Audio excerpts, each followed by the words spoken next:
A paz, irmãos, paz e graça, tudo bem com vocês? Que Deus esteja abençoando grandemente a vida de cada um. Neste vídeo eu quero estar passando aqui um complemento a respeito do vídeo anterior que eu gravei. O vídeo anterior ficou muito longo, foram 26 minutos, mas tem muitas informações relevantes ali, eu indico que vocês assistam. Lá eu explico o porquê que os materiais da estátua eles vão regredindo à medida do tempo, então começa primeiro com ouro, depois em prata, depois bronze, depois ferro, depois barro com ferro e depois pedra. Então eu explico por que tem essa regressão e eu também explico o que eu acredito a respeito do barro nos pés da estátua. Então esse vídeo aqui é um complemento daquele vídeo anterior, eu estou indicando vocês ir lá acompanhar o vídeo, mas caso você não tiver acompanhado, pode ficar no vídeo aí que você vai gostar das coisas que eu vou falar aqui a respeito da estátua do profeta Daniel no capítulo 2. Então o primeiro ponto que eu gostaria de fazer aqui é a interpretação, é o padrão interpretativo da estátua. Então, eu gostaria de fazer uma comparação aqui para a gente entender melhor a respeito dos pés com barro e ferro misturados. Então, eu vou fazer aqui uma comparação aqui com uma outra parte da estátua para a gente conseguir entender o que seria melhor esse assunto. Então, o que eu gostaria de comparar é com os braços e o peito de prata, para a gente entender melhor como que isso se cumpriu, para a gente poder pegar os mesmos padrões interpretativos e jogar nos pés e dedos de barro com ferro.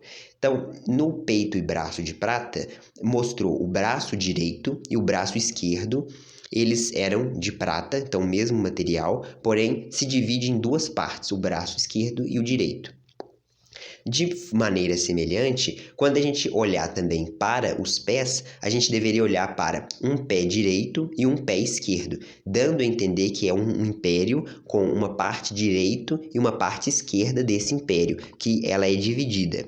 Ao mesmo tempo, quando a gente olha para o Império Medo-Persa, embora era um povo, dois povos, eles tinham uma mesma etnia, era praticamente o mesmo povo. Então eles eram misturados, por isso que é prata tanto no braço esquerdo como no braço direito, não tem outro material ali.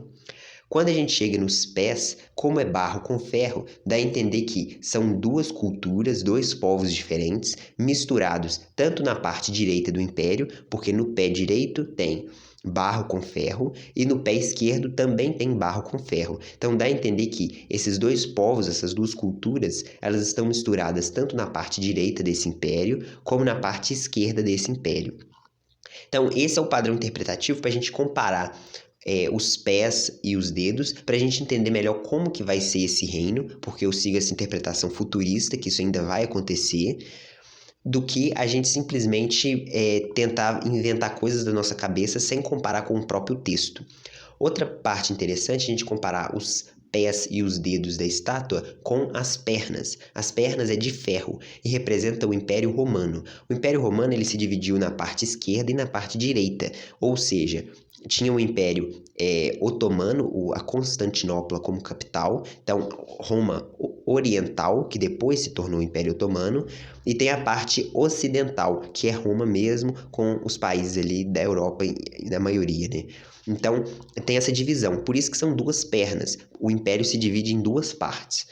Quando a gente analisa os dois pés da estátua, também dá a entender que são duas partes de um mesmo reino, a parte direita e a parte esquerda desse império. Então, beleza, essa é a comparação interessante que a gente está seguindo o padrão interpretativo da estátua.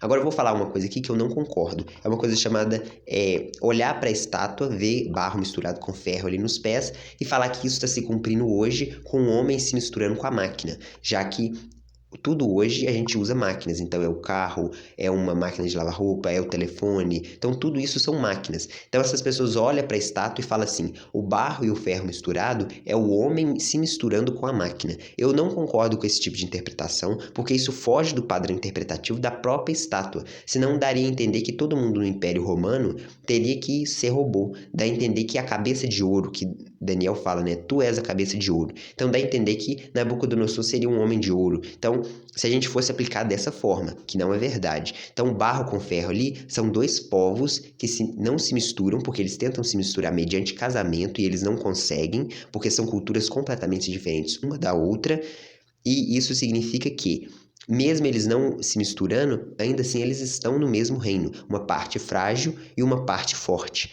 Então, esse é o contexto. Não tem espaço para falar que é o homem se misturando com a máquina.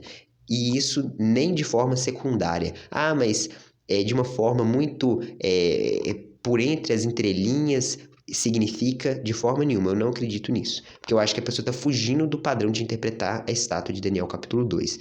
Já é difícil de interpretar, a pessoa ainda fica querendo colocar coisas atuais,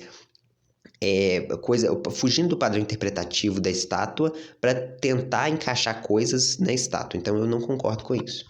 Agora, o anticristo, onde que ele se encontra na estátua do capítulo 2 do profeta Daniel? Já que chega até os 10 dedos, né, que são os 10 reis lá em Daniel 7, se a gente for comparando, só que não aparece o anticristo. Então, onde que ele se encontra? O anticristo, ele é toda a imagem da estátua. O anticristo, ele está representado em toda aquela figura, aquela estátua grande e terrível.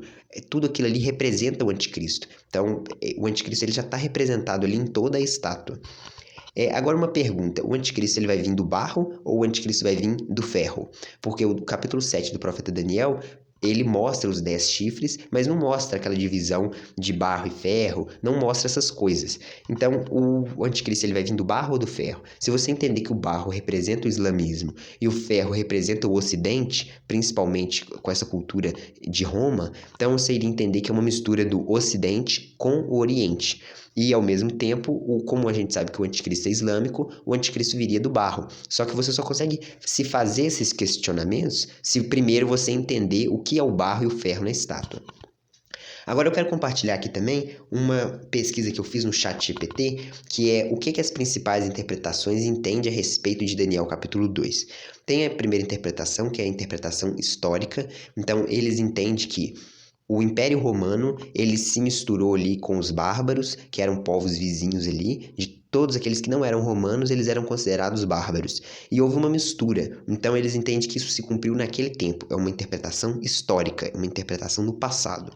E tem também a interpretação futurista. A interpretação futurista defende que o ferro e o barro seria alguma coligação de nações que aconteceria no futuro. Então, tem linhas de interpretação que entende que isso seria a União Europeia, que seria a ONU, tem várias dessas interpretações. A interpretação que eu sigo é uma interpretação que isso ainda vai acontecer, ou que já está começando a acontecer, e que, na verdade, o barro e o ferro representam o islamismo junto com o Império do Ocidente. Então, eu entendo dessa maneira. Eu não entendo que seja a União Europeia, que seja a ONU. Eu acho que faz muito mais sentido a gente entender que é o islamismo se misturando com o Ocidente. Eu entendo dessa forma.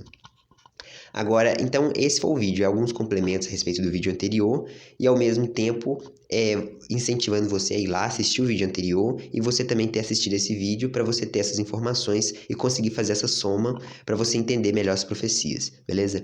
Muito obrigado, Deus abençoe.